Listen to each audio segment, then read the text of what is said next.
sides of it. So he says, so understand that. We got yesterday to the subject matter. Now, the subject is al-mawdu'. And al-mawdu' in Arabic, it comes from wada'a, wada'tu shay'an, wada'an, to posit something, to place it. And so the mawdu' is what has been posited here. So the subject matter of logic covers the three operations of the mind. And the three operations of the mind are understanding, judgment, and reasoning. Understanding is your grasping of concepts. Now, one of the things about modern logic, which is called propositional logic as opposed to term logic, traditional logic is called term logic because it's built on terms. So you have building blocks. If you look, for instance, Euclid, one of the things, what's interesting about Plato's Academy, we don't really know what was taught in Plato's Academy, but we know geometry was taught in it because you had to master the books of geometry just to get into the Academy. And we know that Euclid studied at the Academy. So Euclid is the one that wrote all that stuff down that he was being taught. But the geometry, which was translated early into the Arabic tradition, and Imam Shafi'i studied geometry, in fact said, "Man ta'allama al-handasa jazula ra'yuhu." Whoever learns geometry will have a very sound opinion in things. I mean, one of the interesting things in American history is Lincoln, Abraham Lincoln, he taught himself geometry at the age of 40. He was a lawyer. And he actually writes in his diaries that the reason that he studied geometry was because he kept hearing this word demonstration, that the lawyer has to demonstrate.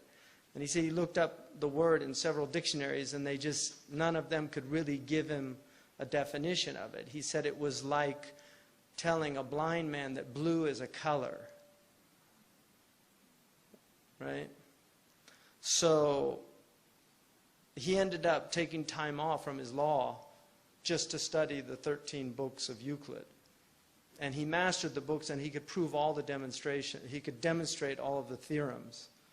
And so that's one of the reasons why he was such a powerful debater when he debated, is that he knew how to demonstrate something beyond a reasonable doubt. So the Euclid, he bases his book on definitions. He's got these definitions, right? In book 1, there's 23 definitions. And then he's got postulates and he's got common notions. These things are assumptions.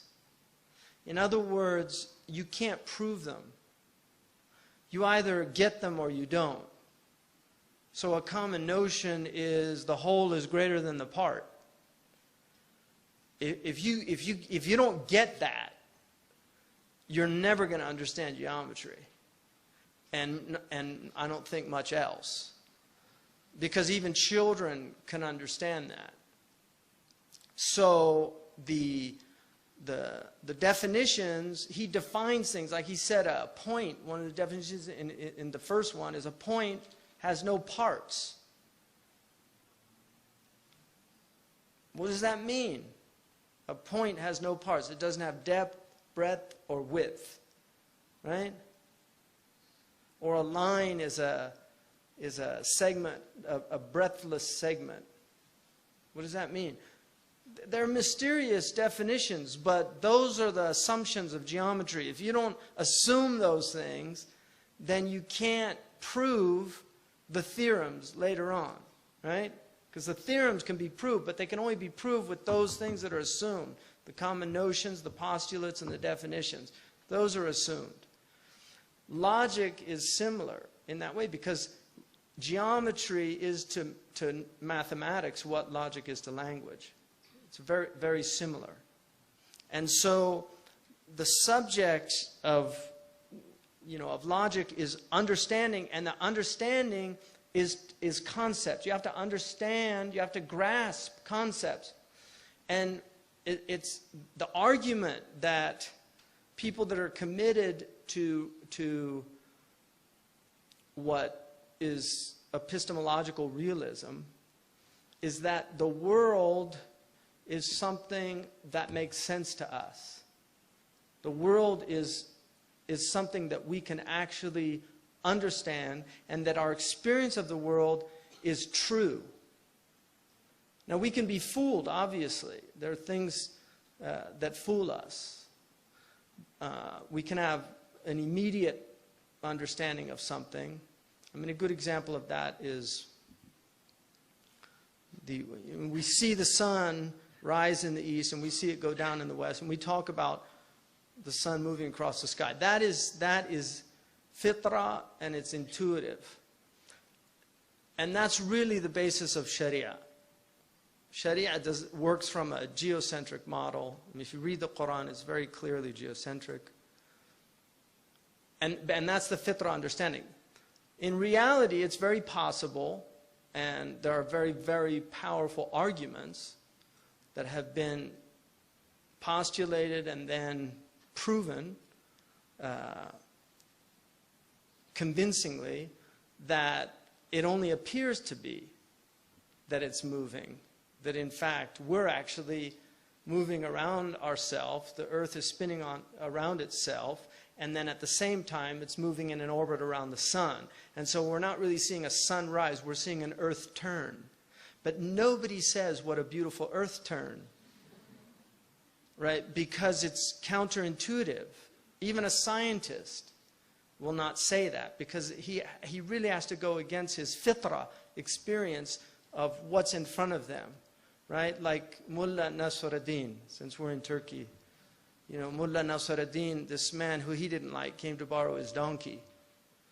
And he didn't want to lend him his donkey, so he said, it's really too bad. My brother came yesterday, and he borrowed the donkey.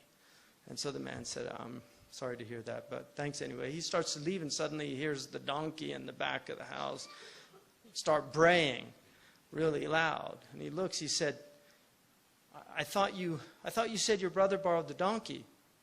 So Mullah Nasruddin said, who are you going to believe, me or the donkey?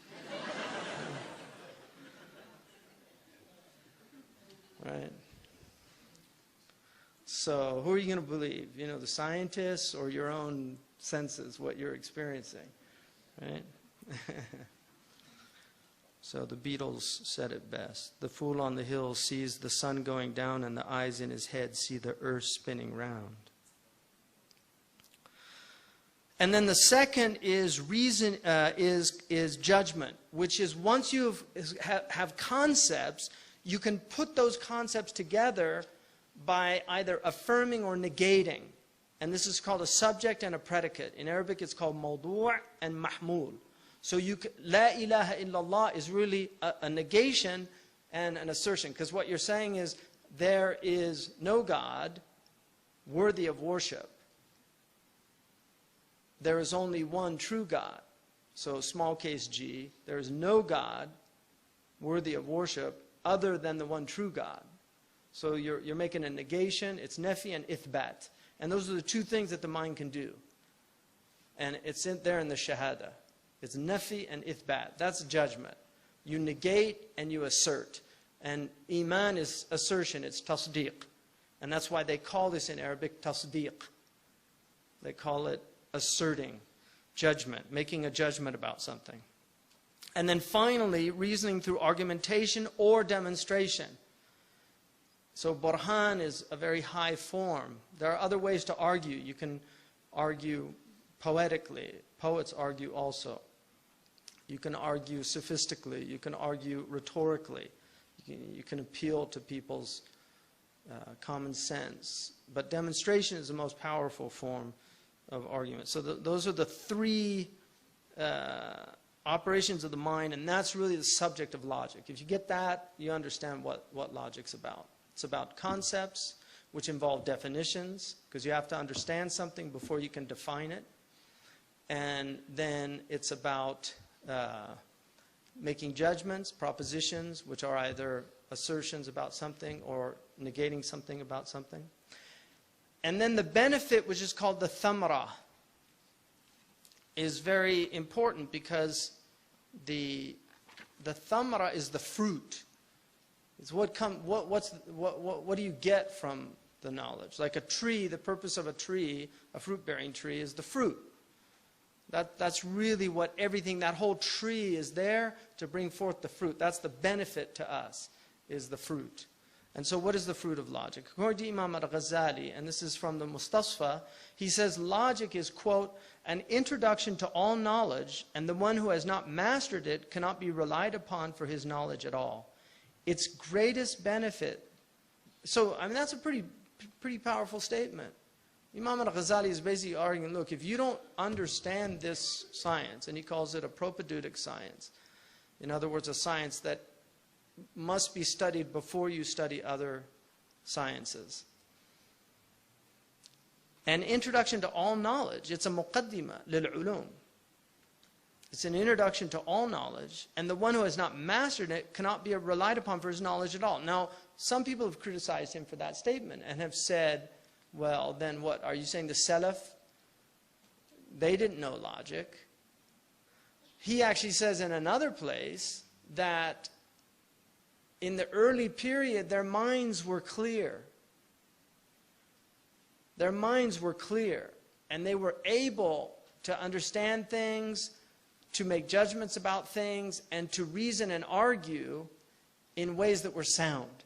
He said, but people's minds weakened. And this is a common motif in many cultures, the golden age. It's the idea, and recently there was an article written that the ancients were smarter. Did anybody see that article? It was an interesting article just arguing that people are actually less smart now than they were 2,000 years ago. We have more tools now, but if you actually look at the average people, and if all you have to do is read Euthyphro, you know, or Meno, you know, read Meno, Socrates takes a young servant boy and basically gets him to understand the Pythagorean theory very quickly, something that, you know, in our culture, people go through 12 years of mathematics and they're hard-pressed to explain that. So, I mean, obviously it's arguable that they had a teacher like Socrates, it probably would have been a lot easier. So he says that logic became necessary because people lost that ability to reason soundly. Its greatest benefit, then, derives from the clarity of thought and sound reasoning skills it engenders in one trained in its art, coupled with more effective oral and written communication. It orders thought, it orders the mind. Much of people's problems come from our inability to define things. Right? This is the foundation of, or that my definition is the only definition. And and through the looking glass, Humpty Dumpty tells Alice, she questions his definition of a word, and he says it can mean whatever I say it means. And the man that wrote that book was a logician. And both Alice in Wonderland and Alice Through the Looking Glass are dealing with a world without logic. Like he was showing what a world would be like if we didn't have logic or reason working. The queen says, off with his head, and now we'll have the trial. Right? And Alice says, that doesn't make sense. Where I come from, we have the trial first and then the judgment. She said, no, here we do it the other way around. Okay? Modern America. So, and then the topics. Now, topics and subjects are almost, in our culture, considered synonyms, but traditionally subjects, and this is like genus and species. A topic can be a subject, and then a subject can be a topic. So, but you can look at it like a subject is the overarching rubric, and then the topics are those things that fall under it. So if we look at like the topic of the subject of grammar is al-kalam al-Arabi min nahya al-i'rab wal-bina. All right? So that's like basically what nahu is about, right? And so if you look at the topics of grammar, then the topics of grammar are like the marfu'at, so you have 7 marfu'at, the mansubat, you have 15 mansubat, the 3 majrurat, right? So those are basically, those are topics. So the maf'ulun bihi is a topic under the rubric of grammar, all right? And so when you look at the topics of logic, the topics of minor or formal logic, so that's called minor or formal logic, the lesser logic, logique petite, consists of simple apprehensions. So the simple apprehension is the grasping of something. You just grasp it. Like, you know, a glass, you see, if you grasp a glass, all right, then once you grasp what a glass is, then you can bring another type of glass. Like this is a wine glass, okay? But the genus is glass. The species is wine glass. Because the difference is this one's used for wine. I mean, obviously we're in Turkey, so it's a water glass. But, you know, in Western culture, this is a wine glass. But the idea of a glass is you grasp it as a simple concept. And once you have that concept, if I say, go get a glass, you can go to the kitchen, and it doesn't matter what kind of glass, you understand the universal concept of glass. That's a simple apprehension. And so that's one of the most important topics. And then the concept, where we begin to understand the tasawwur at a deeper level, right? It's an apprehension, but the simple apprehension is the foundation of a concept. And then the terms, how we articulate those, what words we use. Like, see, the concept of a glass, right? I call this a glass in English. But if I said to Amjad, ma hadhihi, Amjad, being a Libyan, would say, tilka hiya zujaja, right? So now we have a zujaja. What's the difference between a zujaja and a glass? The difference between a zujaja and a glass is that we use different terms for the same concept. So the concept is universal, and that's why the concept precedes whatever articulation we use to describe it or define it. All right? And that's why we can call this many things in many different languages, but every single person, whether he's Arab or Chinese or Hindu or a Pakistani, or it doesn't matter. Once he grasps this, it doesn't matter what word that you use to describe it. I mean, it matters in terms of being able to communicate it to somebody, but he still grasps it in his mind. Because I can say, how do you say glass in Turkish? Where's Yusuf? Is he here? Huh? Badak? Yeah, badak. So if I say, how do you say glass in Turkish? And he says badak, khalas, he knows the concept. Because if I just said to him, you know, Turk, he said badak. He doesn't even have no glass in English. I can get that out of him. Oh, okay. So the concept of glass in your mind is called badak. That same concept in my mind is called glass. So the universal concept is the simple apprehension. The term is what's called the wujud al-lafzi that we use. Because you have wujud dhihni, wujud haqiqi, that's a wujud haqiqi, wujud dhihni, wujud lafzi, wujud khatti, how you write it, right? So these are different types of existence that things have. And then there's an argument about whether it exists in reality in the mind, or is it only real here? Are they different? That's a metaphysical problem.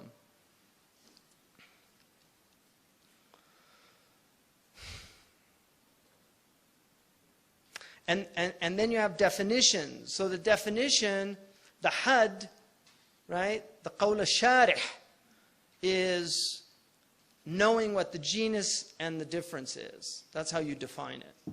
And that's not always easy, because sometimes it's hard to differentiate between a property or an accident and a difference. So, but this is how you learn to define things, you see, because we need definitions. So when we talk about governments, government is a genus, but it has different species or speci. So you have democracy is a species of government.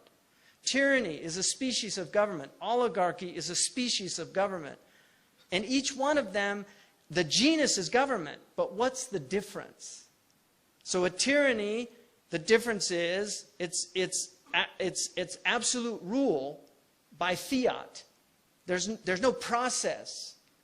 They just say what they're going to do, and they do it, and they implement it. And if you have a dictatorship, usually it's one dictator. So a dictatorship is where one person has absolute power and arbitrary rule. He can do whatever he wants, off with his head. So that's the way you define things, is by knowing. So that's an important aspect in the topics of logic. And then divisions, how you divide them. So wine glass is a type of division. There's other types of glasses that you have, right? And then cup. Cup it's from the same genus, but it's different from a glass, right? It has a handle, right? Arabic does this. All fiqh al-lugha does this, because Arabs are very specific about things, right? And then they wouldn't call this a kas, because a kas has to have something in it. So now that's a whole other thing, right? When you have the vessel, and then when something's in it, you describe it with a different word. And that's modal logic. That's something really Aristotle doesn't, that came later. You know, modal logic is where you get, you know, modalities change. And then you have judgments, so that's tasdeeq. Propositions are the qadaya. Al-qadiyya is a judgment, right?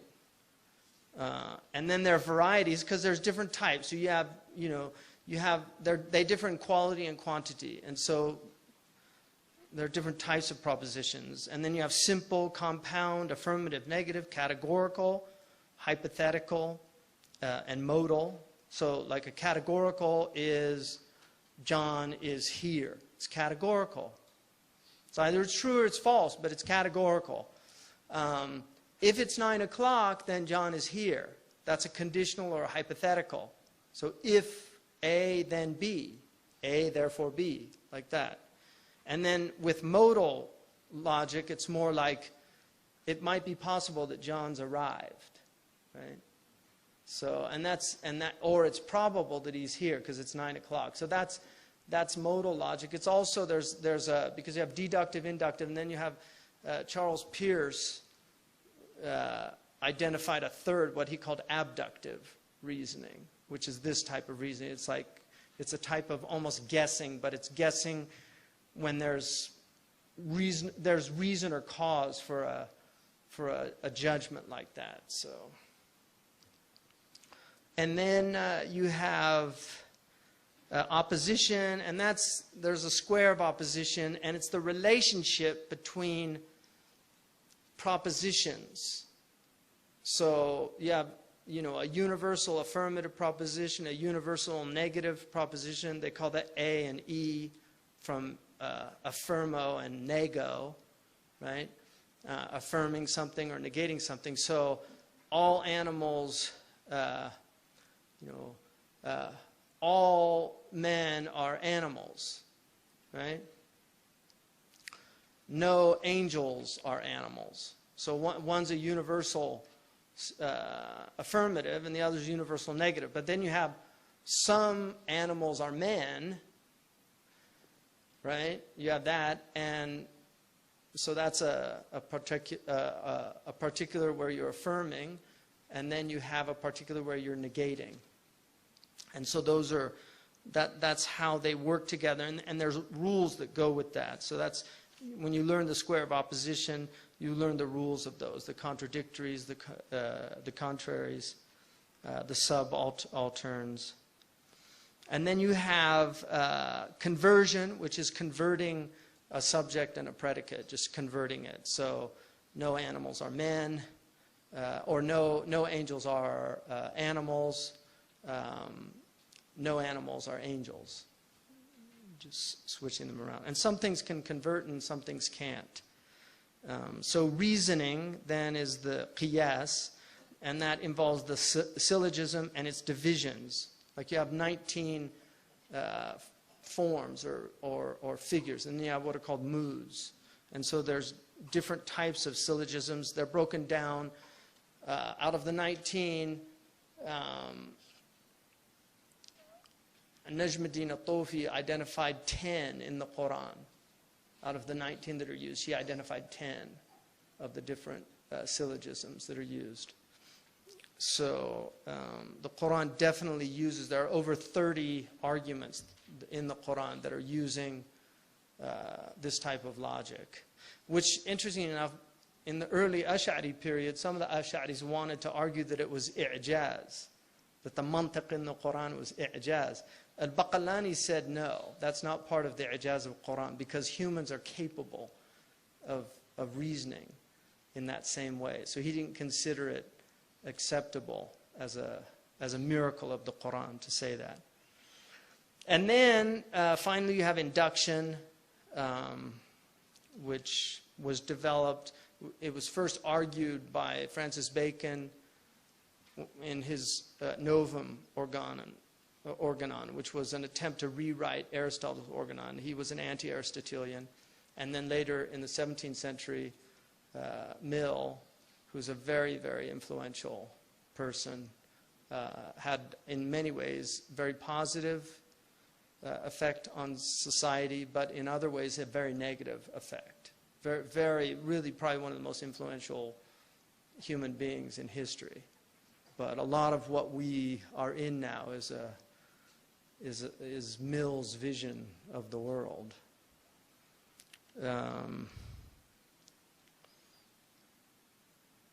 So then you have material or major logic, and that deals with the contents of syllogisms and involves categories, so that you have 10 categories, and we'll get into those, like substance. You have the category of substance.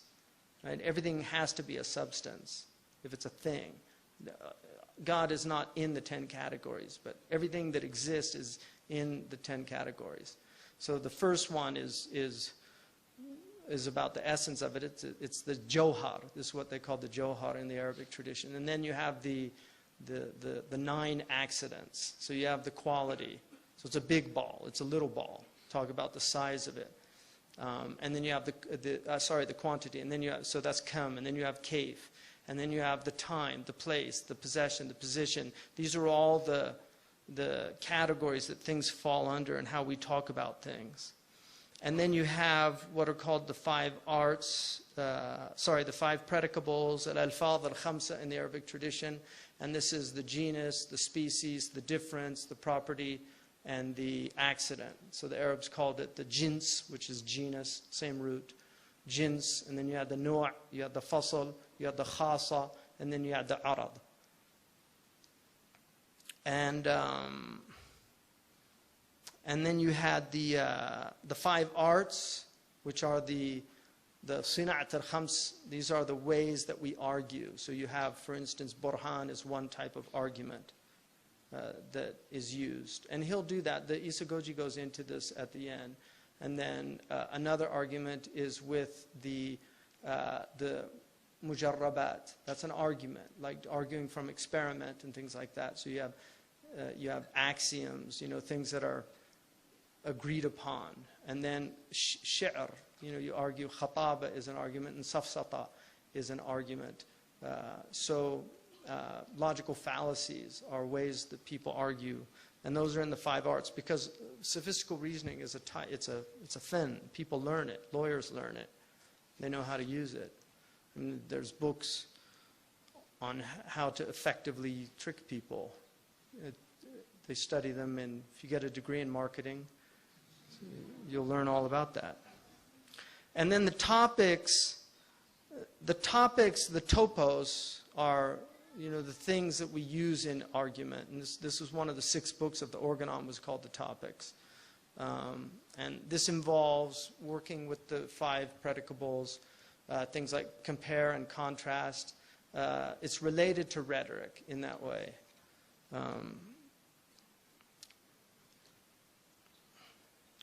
And then the istimdad. When you look at the istimdad, what the istimdad is what does it derive its sources from? Yastamiddu min ay shay. What's the medad of the science? Yumidduhu. What gives it its the flow, right? The med wal jazr in Arabic. This is a metaphor, istimdad. Med and jazr. You have the ebb and the flow. So the tide ebbs, it goes out, and then the med as it comes in. So medad is a Sufi terminology as well, right? So what's giving it its medad? What's giving it its flow? What's coming to give it its power? And so logic does not derive its sources from any other science. So for instance, fiqh derives its sources from Quran, Sunnah, Hadith, right? Qiyas. These are the sources, ijma'. Logic doesn't derive its source from any other science. It is the singular introductory science, and its sources are observation and intuition. Logic's basic tools are intuited concepts and concomitant propositions that stem from them. Concepts involve the mind's abstraction of universals from particulars, which enables definition. Propositions involve composing or separating concepts in a subject-predicate form upon which judgment is based. These two operations of the mind are how we reason deductively or inductively in the third act of the mind, argument or demonstration. These three mental operations are the sources of logic, which is essentially an analytical inquiry into these acts of the mind, which enable us to reason soundly and avoid the pitfalls common to an untrained mind. Its sources and foundations, such as the laws of identity, non-contradiction, and the excluded middle, are rooted in self-evident truths. That is, any truth, the opposite of which is impossible to conceive. So, for the Americans here, one of the American creeds, one of our common notions in the United States is that all men are created equal, right? That's in the Constitution, in the Declaration of Independence. But what does he say before that? We hold these truths to be self-evident. So what he's saying is it's a common notion. It's a self-evident truth. A self-evident truth is something the opposite of which is inconceivable. That's a self-evident truth. So that's probably more of a piece of rhetoric, because it's not so self-evident. You have to define those terms. What do you mean by equality? Because some people are faster than other people, some people are stronger than other people, some people are taller, some people are lighter, darker.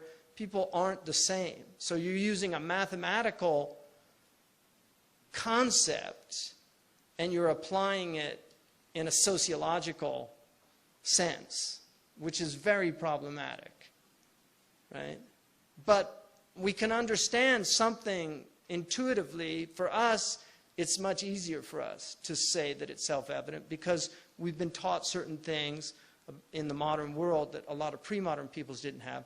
But the Prophet ﷺ, I would argue, is the first person to actually argue that. An-nasu sawasiya, ka-asnan al-misht. I don't think you'll find any person in human history before the Prophet. And I would challenge somebody to do that, to show me a quote. Because Aristotle, the greatest mind of the ancient world, arguably, said there are people that are natural slaves because of their inferiority to other people, and women are naturally inferior to men. And that was Aristotle's opinion, which was held by many, many people, educated people all over the world for centuries. But the Prophet ﷺ said, no, people are equal, but they're also not equal. So he meant they were equal in the eyes of God as human beings, but they are unequal in what they do. So we're created equal, we're born equal, but we don't grow up equal, right? There are people that are more beneficial than others. And the Prophet ﷺ said that khayrukum, right? He said, khayrukum wa habukum ilallah anfa'ukum li'iyalihi. The best of you and those most beloved to God are those that are most beneficial to His creation, to His dependents. which are all these things that depend on God. So that just means creation, really, everything. But humans are, first and foremost, the dependence of God, that most things are here to sustain. And so those three laws these are the axioms of logic. If you don't accept them or understand them, you'll never understand logic. So the first one is the law of identity. And the law of identity is very simple. It's things are what they are. Right? A is A. And A is not A.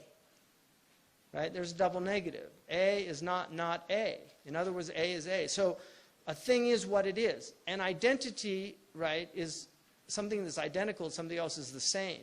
So identity is your sameness. Right? So Amjad is not Asad, and we can differentiate between the two, even though they're brothers. They're not the same. They're different. And Amjad can't be Asad, and Asad can't be Amjad. That's the law of identity.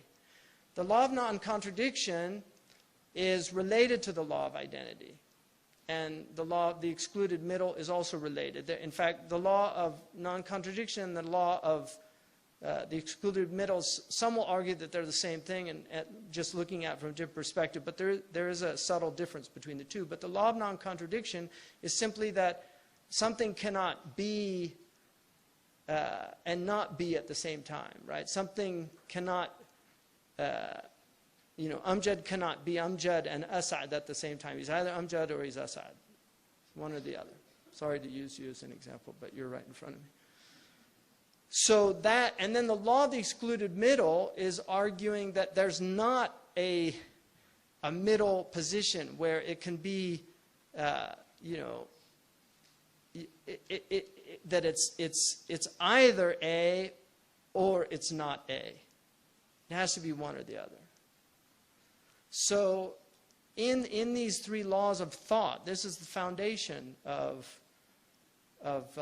logic. These are axioms. So this is the istimdad is from intuitive. Now, one of the things I mentioned last night was about quantum physics and where the laws of logic break down. Well, there is a law called the law of the inclusive middle, which is exemplified in certain aspects of quantum mechanics. And the law of the inclusive middle is also a Buddhist concept in the Nagarjunan logic, which is an Indian logic that came out of Buddhism.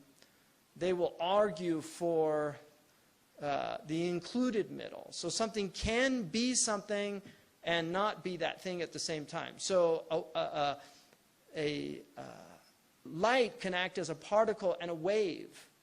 Particles and waves are two different things, because a wave is more like a line and a particle is more like a point, right? And a point is not a line. A line is made up of points, but it's not a point, right? So if something is a point and a line at the same time, then you've got included middle. It's not an exclusive middle, because it's a thing and it's something else at the same time.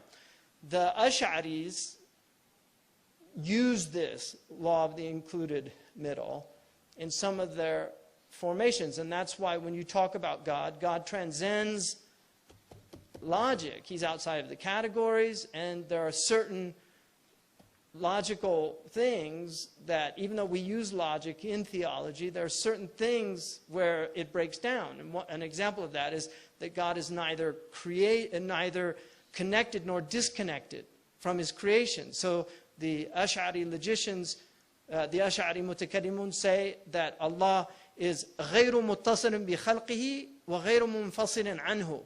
He's neither connected nor disconnected. Don't put him in either of those. And the reason for that is because both of them are problematic. So they suspended that judgment and said that it's neither nor in this case, which breaks the law of the excluded middle and the law of non-contradiction. Because if we say God is connected to his creation, then what we're saying is that the corruptible is part of the incorruptible or the divine, because we know that creation is by its very nature corruptible. Whereas if we say that he's disconnected, then we have a separate existence beside God. So they chose to say he is neither connected nor disconnected. This is a supra-rational, if you like. We're entering into the realm, we're out of Newtonian physics and we're into quantum physics. This is a different, and these are maratib al-wujud. Not everything works in logic. Logic breaks down. But it works in the realm of Sharia. It works in the realm of cause and effect that's here. In reality, the majority of Muslims historically did not believe in cause and effect. And this is Ibn Taymiyyah, one of Ibn Taymiyyah's real problems with Ash'ari Kalam is that the Ash'aris were arguing that what in the West is attributed to Malebranche, who's a French metaphysician, and they call it occasionalism. Hume also hints at this, although he wasn't an occasionalist, but he did argue that we cannot, in any way, we cannot assume, you know, if I do that, intuitively we say that the force of this, acting on this, created that sound. What Hume argues is that that's just an assumption. We've seen it so many times that we assume, you know, if A, then B. So if this hits this, we get the sound. He said that's actually a type of fallacy. This, therefore that. Right? The propter hoc fallacy. So he argues that that's just, the mind does that. Right? To be fair to the Ash'aris, they did argue that by Sharia there is cause and effect, but in Haqiqah there isn't. So again, at the Newtonian level, they were arguing for Newtonian laws. So if you push somebody onto an oncoming train, you caused his death, and you can't say, oh, there's no cause and effect. God did that. I'm just a sabab. Right? You can't make that argument in an Islamic Sharia court. No, you caused his death. But if we look at it from the istita'a, the fi'l, the actual action, is an action of God. He enabled, and that's why tawfiq is when he enables you to do good, khidlan is when he enables you to do bad, and what you're doing is the kasb. So you're acquiring that. So this is the way our scholars interpret it, and arguably most of modern physics would probably argue they're moving towards that worldview. Cause and effect. In fact, if anybody was following the accelerator events that happened in Bern in Switzerland, did anybody follow that? Right? Where they're actually seeing these particles faster than the speed of light. I mean, they're basically arguing we're going to have to throw cause and effect out the window if this proves to be true. And they replicated the experiment several times. So they're really, I mean, they're saying it's undermining so many of their principles, but primarily cause and effect. So, you know, but cause and effect is the realm of Sharia. But in Haqiqah, most of our scholars argued that there is no cause and effect. It only appears that way. That in reality, every act is an instantaneous creation. ولا يقال يقطع بالسكين ومثله يقال في التسخين فإن فعله له بواسطة أحاله أولو العقول الضابطة. Don't say that the knife cuts. Don't say that the fire burns, because that there should be an intermediary between God's actions and the action itself. Those of innermost understanding deny that. They say it's impossible.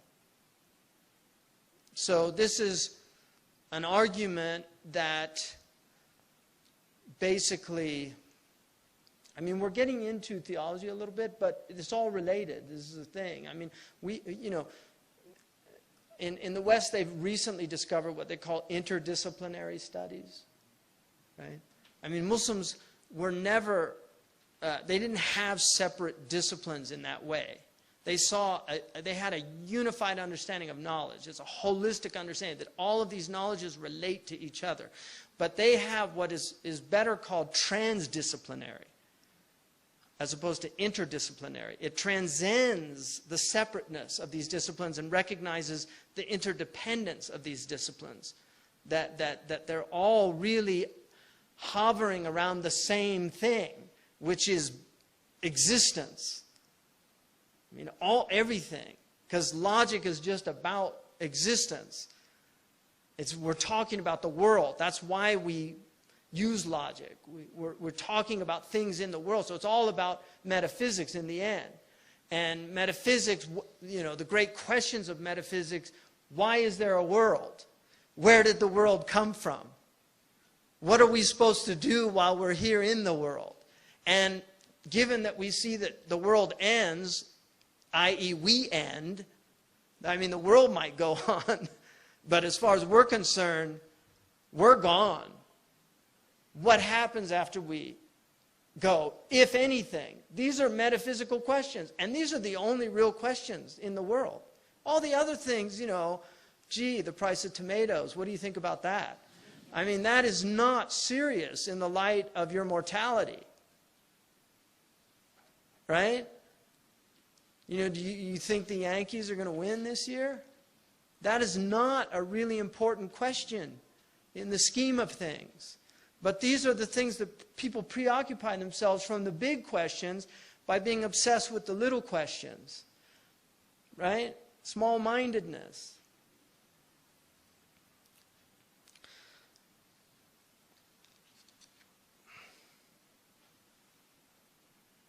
And then finally, no, we've got a few more. The founder, al-Wadi'. The founder of something is the one that posited it first. And what's interesting is we had books. Abu Hilal al-Askari wrote a book called Kitab al-Awa'il, which is a book of all the first things that happened. Like who started grammar? Like one day somebody was sitting around thinking, we say these things, and why are they in the order that they're in? And what's the difference between this thing that we're saying and this thing? This one relates to time, whereas this one doesn't. I mean, somebody came up with these things at some point, reflected on them, and thought about them. I mean, Euclid, if you study Euclid, where did he get those ideas? Like, well, why did they start thinking about these things? Where did the Pythagorean theorem come from? I mean, how did they work that out? How did they work out the universal law of gravity? I mean, what is that? Like an apple fell on his head, and that's it? I mean, how did that? Just an amazing insights. So, who's the first one? Reasoning is elemental to the human condition. I mean, people have been reasoning as long as we've been here thinking. We're rational beings. Reasoning is elemental to the human condition. We're all gifted naturally with the powers of reason that govern our action. Everybody's doing things for reasons. I'm going to Turkey to study. I'm going to Turkey to have a good time. I'm going to Turkey to see the Topkapi. I'm going to Turkey to find a manuscript. I'm going to Turkey to visit a wali. I'm going to Turkey to get married. Right? People go places for reasons. And if they don't, we say they're nuts.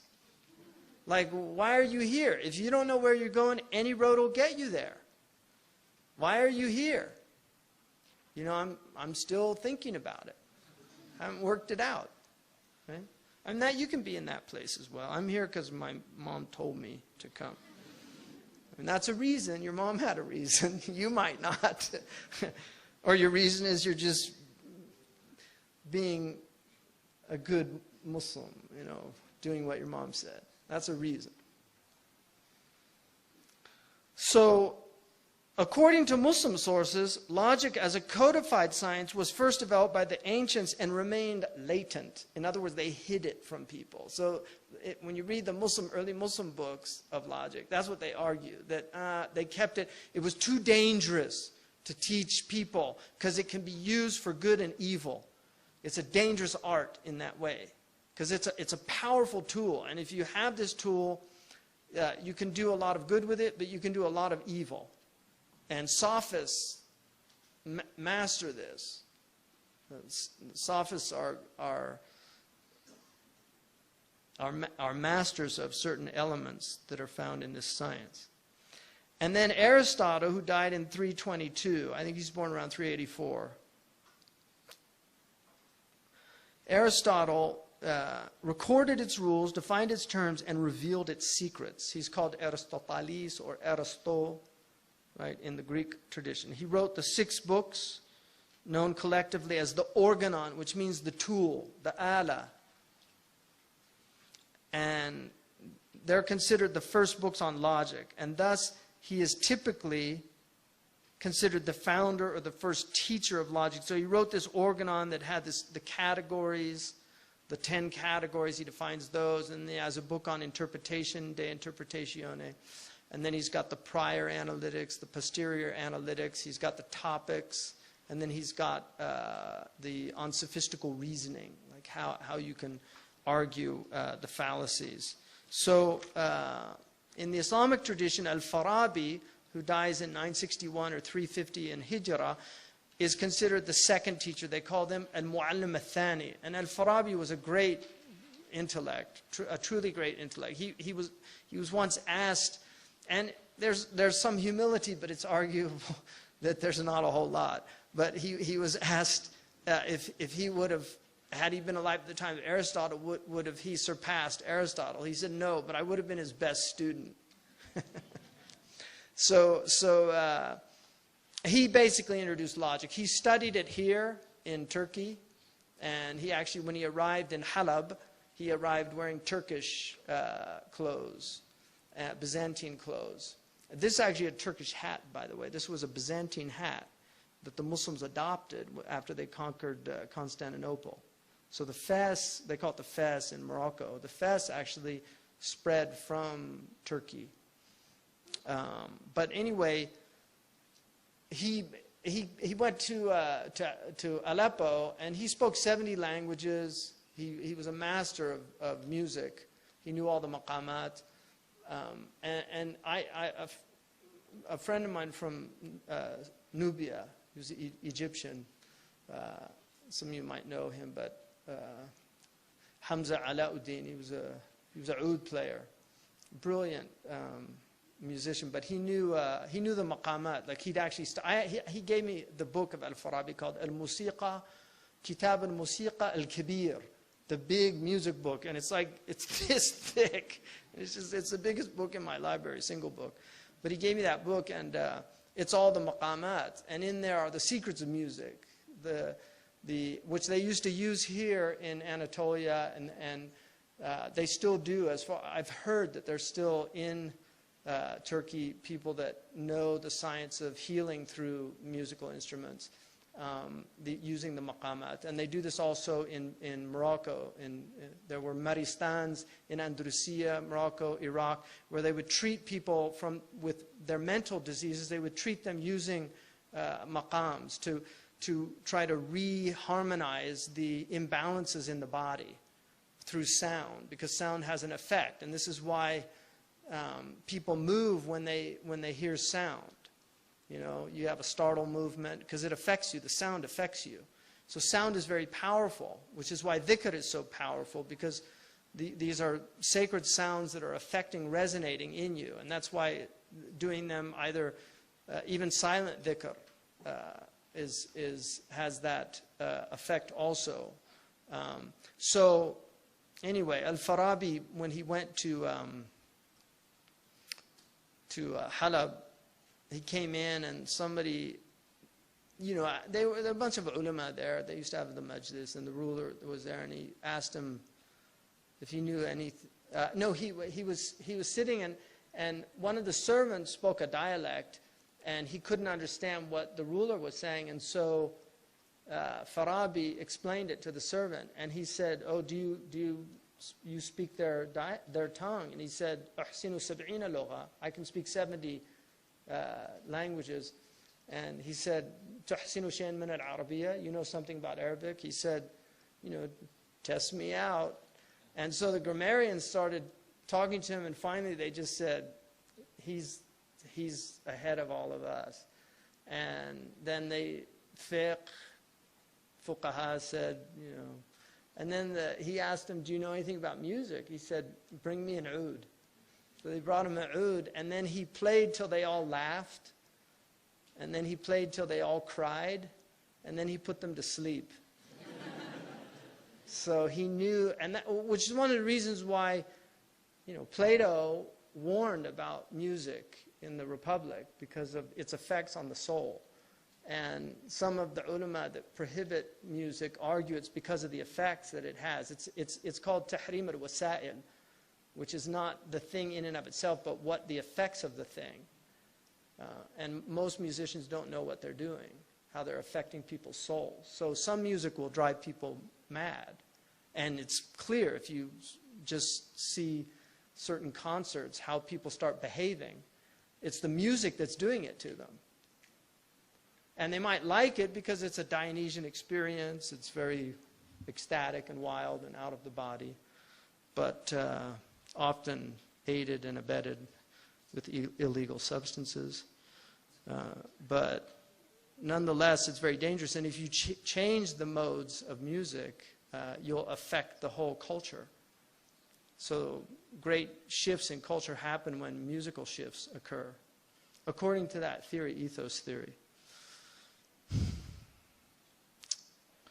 So later, Ibn Sina, who died in 428, 1037, attempted to provide for the Muslim world what Aristotle did for the Hellenic civilization, an encyclopedic work covering logic, natural science, mathematics, the metaphysics.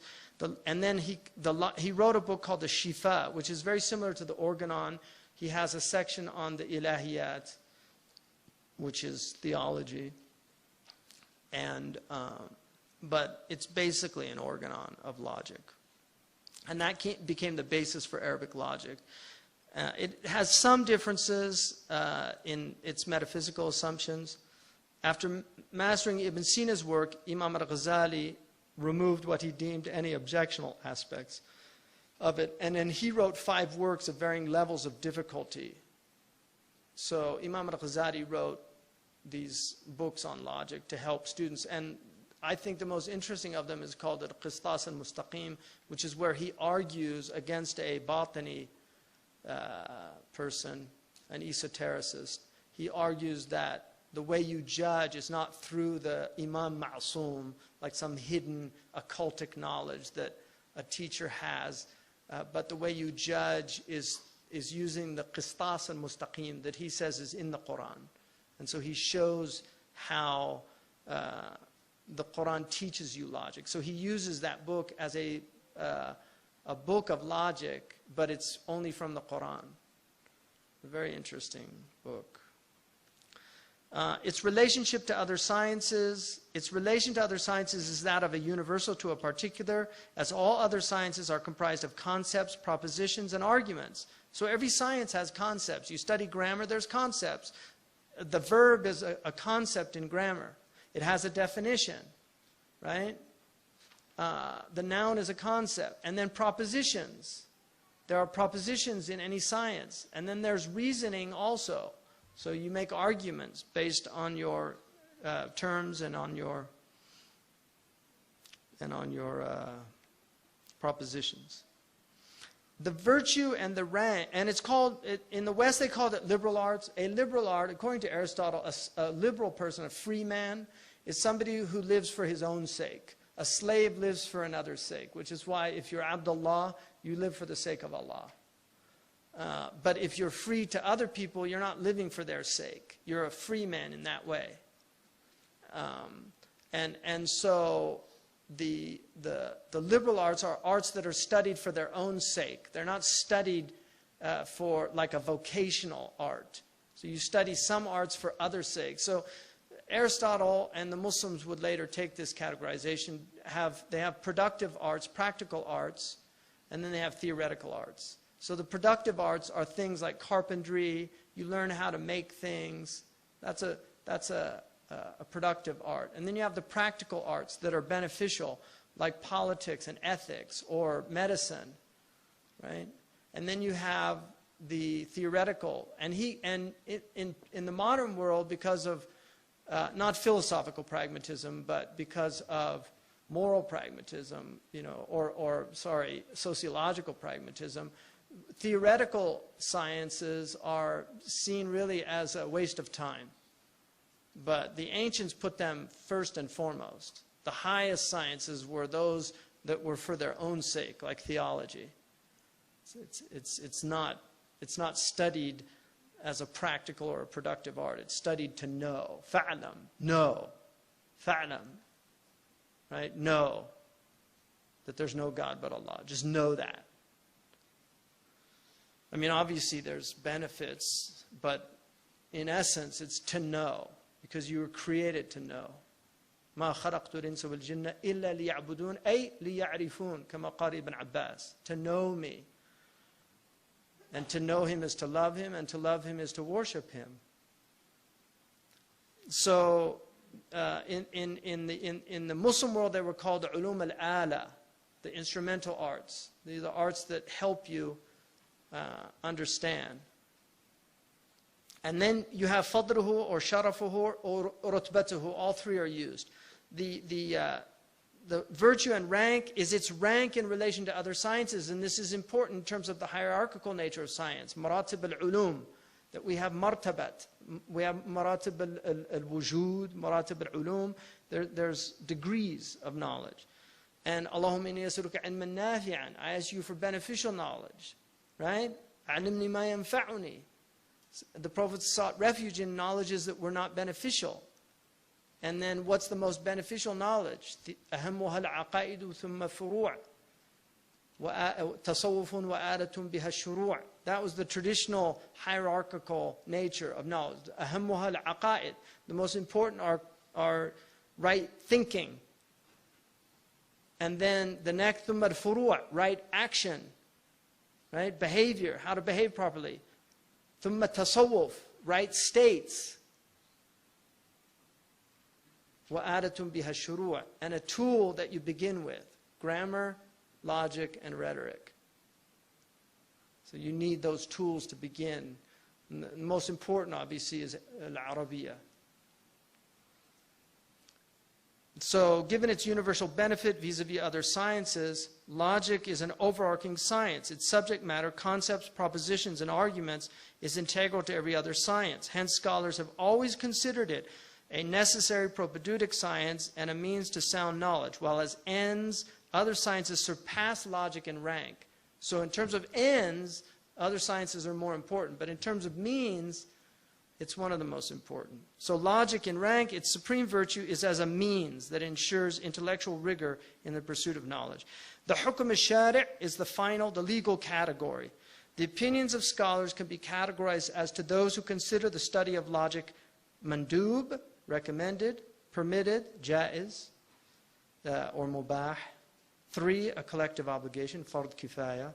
And finally, muharram, prohibited. The first opinion recommended is that of most theologians and legal theorists, the usuli scholars. So the mutakallimun and the usuliyun, most of them argued that it was mandub. And many of jurists, including Imam al-Ghazali, according to one narration, Ibn Arafah, the great Maliki jurist from Tunis, al-Ubbi, the great Maliki jurist, as-Sanusi, great Maliki jurist, and this is the soundest opinion. So, according to most scholars. The second opinion is that logic is permissible for those whose intellect is sound and who have knowledge of the book and the sunnah. This is the opinion of Taqiyuddin al-Subki, he great Shafi'i scholar from Syria, died in 756, 1355. And the third opinion is that it is an obligation. This is the opinion of al-Qutb al-Tahtani. They had Qutb al-Din al-Fawqani. He lived in the room over him. And then they had Qutb al-Din al-Tahtani. So they were both teachers in the same madrasa, and they were both logicians. So he considered it wajib, as mentioned by al-Ajhuri and al-Zarqani in the chapter on jihad, because they always deal with the fara'id al-kifaya in the chapters on jihad. Some argued that the obligation was individual because sound knowledge of God relies upon sound reasoning, and others said it was collective because the religion is made safe by protecting its beliefs, and that has to be done through the use of reason. This is the opinion of Imām Yusuf, who he's called the Ghazali of the West. He was a great, great Moroccan scholar, died in 1650 or 1060 Hijrah. And then of Imam al-Ghazali and his Ihya. So Imam al-Ghazali, there appears to be two different opinions, but given how much emphasis he put on it, it's arguable that he saw it as a fard kifaya for people that were working in either kalam or usul al-fiqh. The fourth opinion held by such formidable scholars as Ibn Salah, Imam al-Nawawi, as-Suyuti, and Ibn Taymiyyah is that preoccupation with logic is prohibited. However, our scholars concluded that what they were actually prohibiting was not logic per se, but rather philosophical logic, specifically the metaphysical foundations of it and the false conclusions derived from them. On the contrary, logic is none other than the grammar of thought. That's what they called it. Imam al-Ghazali calls it the nahu al-aql.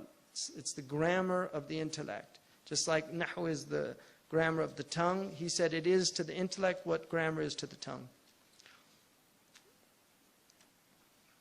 And furthermore, and also our scholars codified it and purified it of any ungrounded epistemic speculations contained in philosophical logic. Furthermore, given that the cause of the prohibition was removed, the effect became null and void. So the reason being that in a legal ruling based on scholastic opinion, a cause cannot be disassociated from an effect in its presence and its absence. So in the Sharia, al-illatu taduru ma'a al-ma'luli wujudan wa adam, and this is a qaida. And so when the reason for the thing is there, the hukm is there. When the reason is no longer there, the ruling is no longer there. So the reason for its prohibition was philosophical speculation. If there's logic without philosophical speculation, then it gets removed. Now I would argue, and this is for whatever it's worth, my 2 cents, I would argue that particularly for Western students and people that are exposed to a lot of these ideas that are out there, and they're formidable ideas. Postmodernism is real. The academia is filled with philosophical and epistemological assumptions. One of the things that you'll find if you go into studies in any of the social sciences or Islamic studies, for instance, you'll find that nominalism is the dominant approach to their epistemology. They do not believe in essences anymore. They don't believe that human nature has an essence, which is why homosexuality is viewed, you know, the dominant theory is a bundle theory of human beings, that we're just a bundle of contradictions. Neuroplasticity, that we move in and out of states, that we have no fixed essence. It's all accidents, right? So these are ideas that you're going to be confronted with in your life, and you might not be able to identify them because you haven't studied them, but that you're being affected by them. And so I would argue that the ulama today, if they really understood what was going on, and unfortunately a lot of our ulama, we have different types, but the majority of our ulama are just trying to hold on to this tradition as best they can. And they're not really engaging the intellectual ideas of the world. But one of the obligations of scholars is radd al-shubuhat. You cannot make a, you cannot deal with obfuscations, with all of these philosophical problems if you don't understand them. I don't want to hear somebody who has a degree in Sharia give me a legal ruling about evolution. I don't want to hear them do that. I want somebody who knows Islamic theology really well and who knows evolutionary biology really well at a very high level. I want to hear their opinion. Imam al-Ghazali, before he made judgments about the philosophers, he wrote a book called Maqasid al-Falasifa. It's a pretty neutral book. He basically just shows, here's what they say. It was kind of like, during his time, it would be like philosophy for dummies. And a lot of ulama were really upset with him because he made philosophy so clear that even common people could understand it. And these books for dummies are written by experts in those fields very often.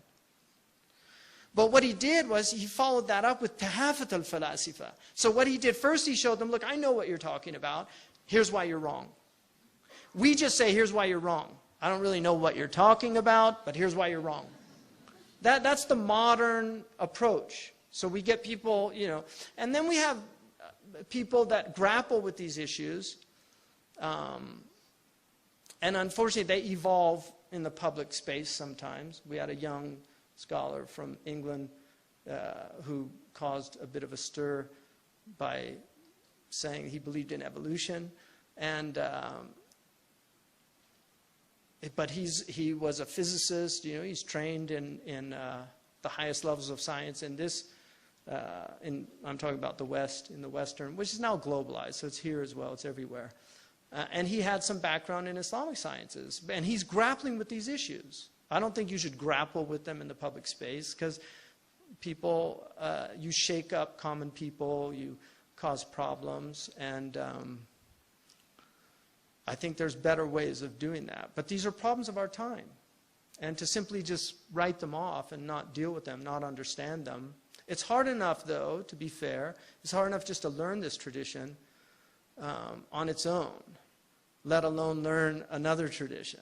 And that's why we really need people of ijtihad, people that are willing to really struggle hard and work hard so that they can understand these issues and provide guidance for people, because a lot of people are confused. We have lots of young Muslims confused about evolution because they study it and it's taught as fact, you know. And you know, like there's a man here in Turkey that writes all these books about evolution, but they're not going to convince somebody at Cambridge or Harvard, or I mean, they might be useful for simple people that you're trying to protect. That there's probably some validity to that approach, but in terms of really grappling with these problems, you need really trained intellects, and logic is one of the tools that you need to be fortified with, and arguably symbolic logic as well, because that's very much in the arsenal of the enemy. Alhamdulillah. Any questions? Mm-hmm. Assalamu alaikum. Can you repeat the Muslim understanding of transdisciplinary knowledge and how we understand the categories as opposed to and how it all kind of fits? That's a term that came from Piaget back in the 70s. I like Piaget. He's a famous child psychologist. I don't agree with everything he said because I tested some of his things on my own kids at the appropriate age and they didn't work. So I'm not totally convinced. But he had this idea of the holistic nature of knowledge, and transdisciplinary approach is an approach that transcends the idea of separateness in these. So interdisciplinary is working between disciplines. So interdisciplinary studies will utilize the tools of a historical methodology, you know, a sociological methodology, might bring in some of the hard sciences. This is interdisciplinary. Transdisciplinary is really recognizing that there is a meta-discipline that involves a holistic understanding of the relationship of knowledges, that knowledges are related to each other. And this is extremely important because Muslims really saw all knowledges as facets on a diamond. The diamond was one, and they really understood. And that's why when you get into later scholastic tradition in Islam, a good example of that is Imam al-Bajuri. He's bringing in logic, rhetoric, grammar, theology, fiqh. It's all in one book. The book is primarily on logic or hadith, or I mean, he wrote on many subjects. He was mostly he wrote glosses on other works, but he's late tradition, so he had all the tools of the entire tradition, and you'll see that he's using them all in a holistic approach. I mean, he brings urud into it, prosody, and amazing. And so they didn't see, they saw all of these as working together for enlightenment. These were all tools for one thing, which is ma'rifah. And they were all helpful towards that end. Is that clear? why they don't believe in cause and effect in the Ash'ari school? Okay. The reason is because cause and effect, if we accept that I can cause something or that this can cause something, then I am giving this some kind of intrinsic power. And if I give it intrinsic power, then I'm giving something that is God's alone. La hawla wa la quwwata illa billah. I'm giving something that is intrinsically God's alone, and I'm attributing it to a created thing, and in that way it's a type of shirk. It's shirk al-asbab. And so what they argued was that in every instant it's a new creation. بَلْ هُمْ فِي لَبْسٍ مِّنْ خَلْقٍ جَدِيدٍ. In every instant, it's a new creation. So, to give you a modern metaphor to understand this, if you've ever been in a theater when the projector breaks down, has anybody ever had that experience when the projector breaks down? Okay. Now you have digital, so it just all goes crazy. But in the old days, if you're old enough to remember when they actually had film, what happens is suddenly the frames, you see the still frames. Now between those still frames is a dark space. What happens is the projector, it's going so fast that it appears to be a linear movement, but in reality, they're individual frames that are frozen, moving at a very fast speed. This was called the magic lantern. It was invented in France, and this is the beginning of cinema. And we, little kids, if you ever did those little papers where you draw the little stick men and then you flip them real fast, and it makes it, kids love that, because what they're seeing is it's an optical illusion. And the optical illusion is of sequential linearity. A moves to B, moves to C, and it's a succession of events. According to the dominant opinion of the Ash'aris, what happens is it's actually an on-off cycle. And so Allah is creating and destroying, it's an on-off. So that He's creating it in each, I mean, we can't even say nanosecond, because we don't know that, whatever time that is, it's some type of time, but it's so fast that it creates the illusion that we feel like we're moving around, but in reality, it's just one creation, and then it stops, and then it's again, and then it stops. So we're like those stick men, and Allah's making the thing happen. So when the knife cuts, it's not really cutting. Allah's creating an opening. So the knife is just a sabab. It's Allah who's actually recreating the thing anew. But now it's opening. And then blood. And then, so if you could see it, if you had a, you know, what Imam al-Junayd called fana, you know, annihilation. If you had that moment, you'd go on to an off cycle, and you'd see that nothing exists. That's annihilation, where you see that nothing exists except Allah. And that's why He's al-Hayyul Qayyum. He's sustaining the whole thing. And that la ta'khudhu sinatun wa la nawm, because if a moment of ghafla took God, the whole thing would just disappear. So His qayyumiyyah, you know, in one of the du'as, you know, حَتَّى أَرَى قَيُّمِيَّتَكَ السَّارِيَةَ فِي جَمِيعِ الْمَخْلُقَاتِ. You know, let me see your qayyumiyyah that's happening in every instant in creation. That Imam Athīr said, مَا رَأَيْتُ شَيْئًا إِلَّا رَأَيْتُ اللَّهَ قَبْلَهُ وَفِيهِ وَبَعْدَهُ.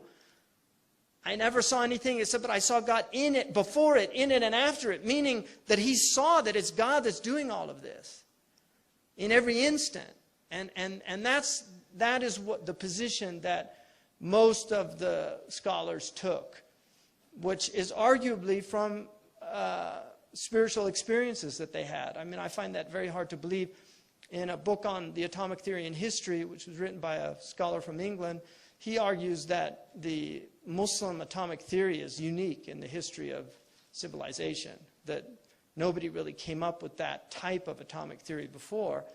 And it's arguable that there's certain theories now, like string theory, that are very similar to that type of understanding. They're trying to work this out. They're trying to get some theory of everything that's going to explain these four forces and how they interact. But they don't have it because the theory of everything is God. And if you're denying him, how are you going to see him? Right? So, go ahead.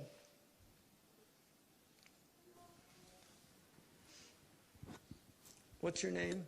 Kamran. Assalamu alaikum. Alaikum. Yesterday you talked about to define something you need to conceptualize it. Right. And I think the Arabic word you use is tasawwur. So then how would we define God if we can't conceptualize him? And does everybody's conceptualization differ?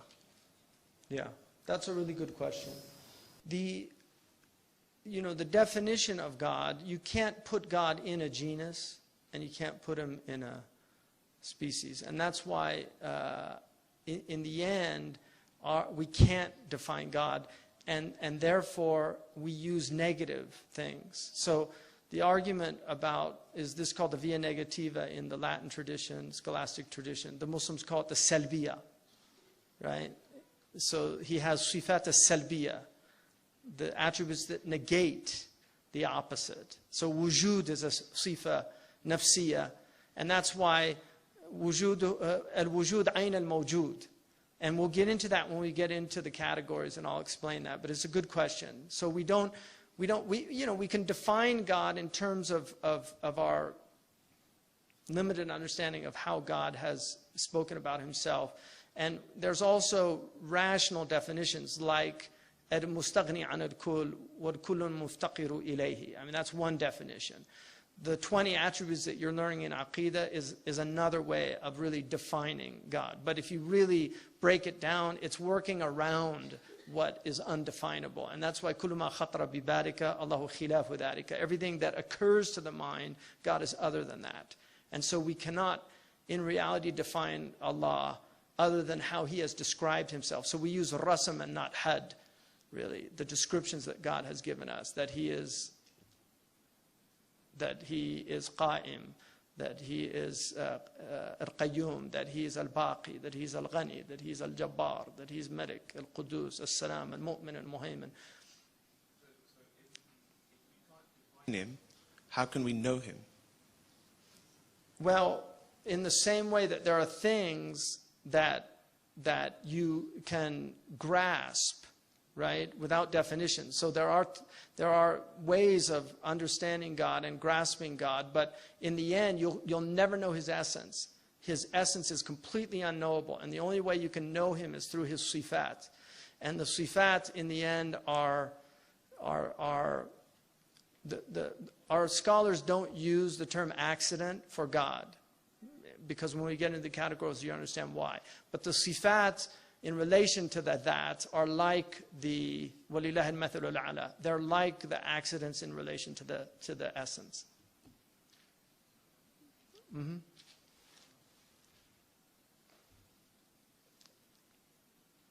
Assalamu alaikum. Following from your previous differentiation between concepts, names and subjects, can a person believe in the concept of God without using the name of God, or knowing that the subject of the concept in which they believe in is God?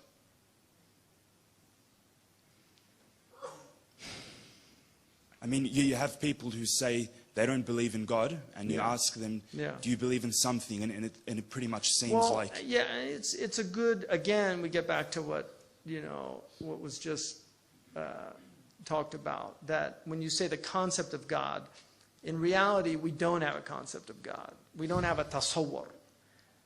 What we have is a type of understanding, right? There's a type of ma'rifah that we have. And that ma'rifah has degrees. At the most basic level, it's iman, which is tasdeeq. So we know that God is wajib al-wujud. And wajib is a concept, wujud is a concept. And that's why we know God analogically. Like Allah subhanahu wa ta'ala says, "Laysa kamithlihi shay, wa huwa sami' al-basir." There is nothing like God. So any tasawwur you have, God is other than that. And then it says, and that wow is called isti'naf, and yet, He hears and He sees. So how do we know hearing and seeing? We know hearing and seeing because we have hearing and seeing. وَفِي أَنفُسِكُمْ أَفَلَا تُبْصِرُونَ. In your own selves, don't you see? So we can conceptualize hearing and seeing, but when we relate that hearing and seeing to God, we have to get rid of any conceptualization that it's like our hearing and seeing. لَيْسَ كَمِثْلِهِ شَيْءٍ. So there's no tashbih in reality, but you have tanzih and tashbih. But you need tashbih to approximate. This is called taqreeb al-ma'ani, to approximate the meanings.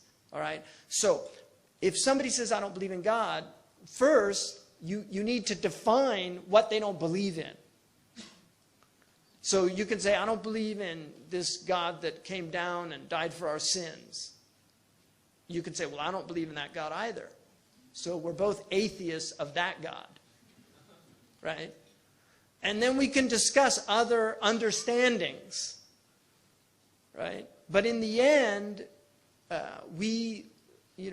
Allahumma la nuhsiya thana alayka anta kama thanayta ala nafsika. We can't ever say what you are. But we can only say what you said about yourself. قُلْ هُوَ اللَّهُ أَحَدٌ Allahu samad. Lam yalid wa lam yulad wa lam yakun lahu kufuwan ahad. Our scholars say that negates the 8 ways that people fall into shirk. So those are all negative approaches to God. They negate concepts of God. قُلْ هُوَ اللَّهُ أَحَدٌ. That negates the concept that God is plural or that He's composite. Right? 1 is not a number. And this is one of Euclid's, one of his books, I think it's book 7. He says that a unit is that thing which we call one. That's a unit, that's a wahda. And then he said number is a multitude of units. So 1 is not a number. Every number is a multiple of 1, but 1 is not a number. So when we talk about God, we're saying that He is one, and that's negating kathra and ta'addud. It negates the idea that He's composite, that He's made up of parts. So He's a simple reality. Simple, I mean by that there's no parts. It's infinite simplicity. It's pure oneness. And then Allahu Samad, that negates the haja, ihtiyaj, naqs. It negates deficiency and aib. So it negates, we can't conceive of God as needing anything or having any blemishes. He's salam, He's perfect. Salimun min al-uyub. And then lam yalid wa lam yulad, that negates illa wal ma'luliyah. It negates cause and effect. Nothing caused God, and God is not the cause of anything in a cause and effect relationship. In other words, that cause and effect cannot be separated, right? So we can't, one of the things Aristotle, his problem with God, he called Him the prime mover, because he said that God is the uncaused cause of all existence. So we say that God is the cause of existence, but we say it majazan. We say it to say that He's not a cause. Do you see? I mean, these are we're getting into advanced kalam, and it's, you really need a lot of preparation to get into into these concepts. But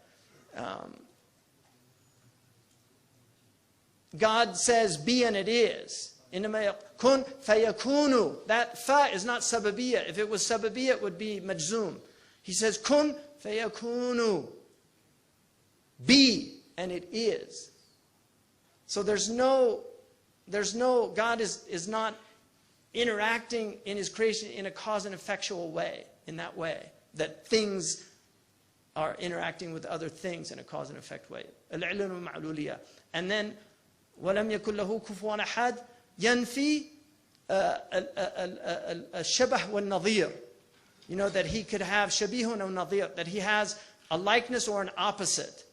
So the devil, if you get into Ahura Mazda, Ahriman and Ahura Mazda in dualistic thinking, the devil is seen as a nadir of God. You know, that there's a dark God and a light God. That's a dualistic Manichaean thinking. That's negated by that. So the Qul Huwa Allahu Ahad is the via negativa of our tradition. It is yasribu anwa' al-kufr al-thamaniya. It negates those 8 types of kufr. And that's why whoever really understands ikhlas understands tawheed, at least at that level. Does that help?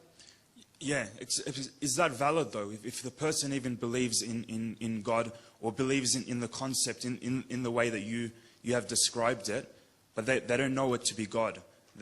I mean, is that definition? I mean, that's for Allah to judge. You know, alhamdulillah, bu'ithtum du'at, lam tub'athu qudat. Like one of the ulama said, you were sent to call people, not to judge people. Only Allah can judge people. You know, if somebody is born into a house and as a little kid and they're molested from the time they're like 2 years old or something like that, and they're so messed up and they end up on drugs and crack cocaine or whatever. I mean, I'm not going to judge that person. I mean, that's for God to judge that person. I'm not going to judge that person. You know, so we're living in a world where the Sharia is judges. If you're a qadi, you have to judge. But the qadi should judge with fear and trepidation. And that's why the Prophet said 2 qadis in hell, 1 in Jannah. You should judge with fear and trepidation. So, we don't know. People say they're atheists. I don't know what that means. I don't know what that means. I don't know what led them to that point and how God's going to judge them.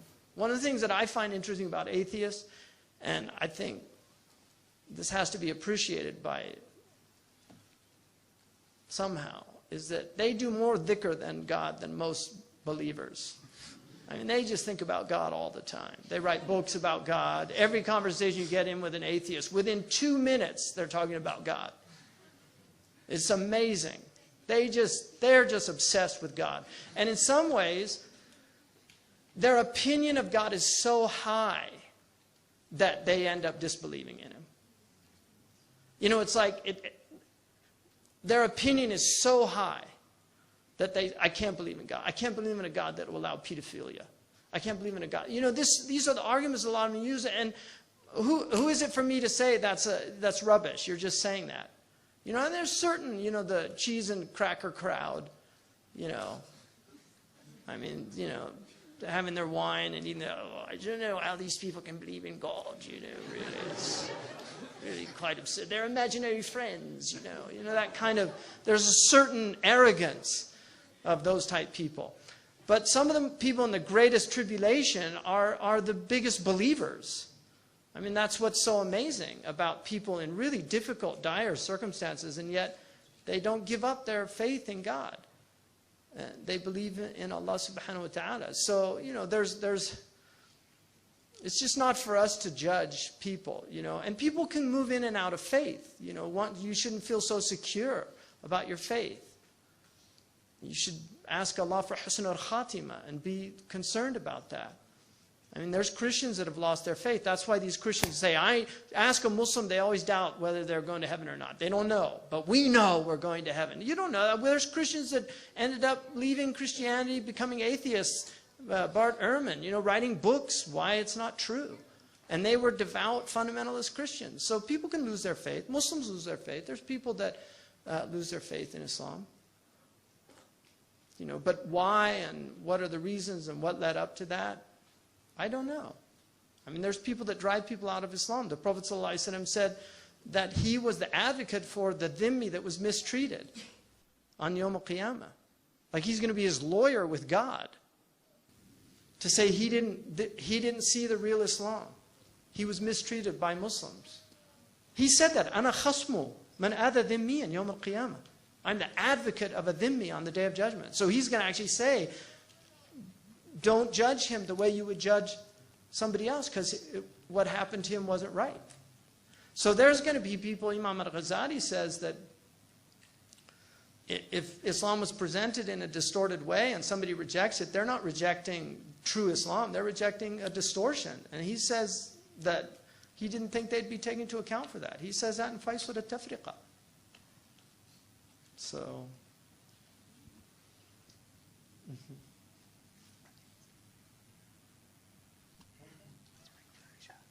all right. So any other questions? I've been kind of... Assalamu alaikum. Alaikum salam. I'm not sure if I've understood the negatives, but how would you then reconcile, for example, what God says about himself in terms of his omnipotence and certain negatives, for example, he cannot lie? Well, like I said, what you have to understand is that you can conceptualize attributes, but you can't conceptualize the essence. So we can have a conceptualization of attributes of God. Like we can conceptualize power, but then we have to recognize that that power is not like our power. But the essence of God, you can't conceptualize it. And you can't define without conceptualizing an essence. And in that way, the definitions of God are all negative definitions that work.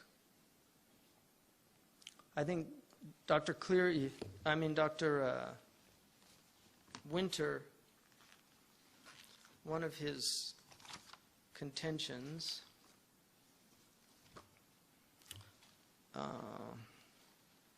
is that theology is the search for the least silly definition of God. 22.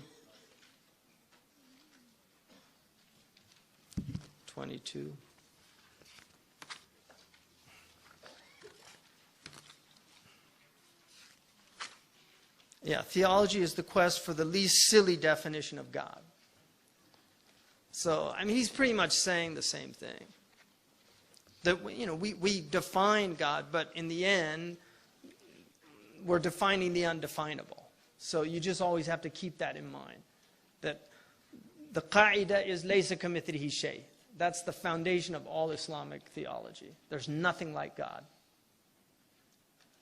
So his knowledge is not like our knowledge, but we have some approximation of what that means because we have knowledge. Like he put his attributes in us in a limited temporal way. We have divine attributes: speaking, kalam, irada, sam'a, basar.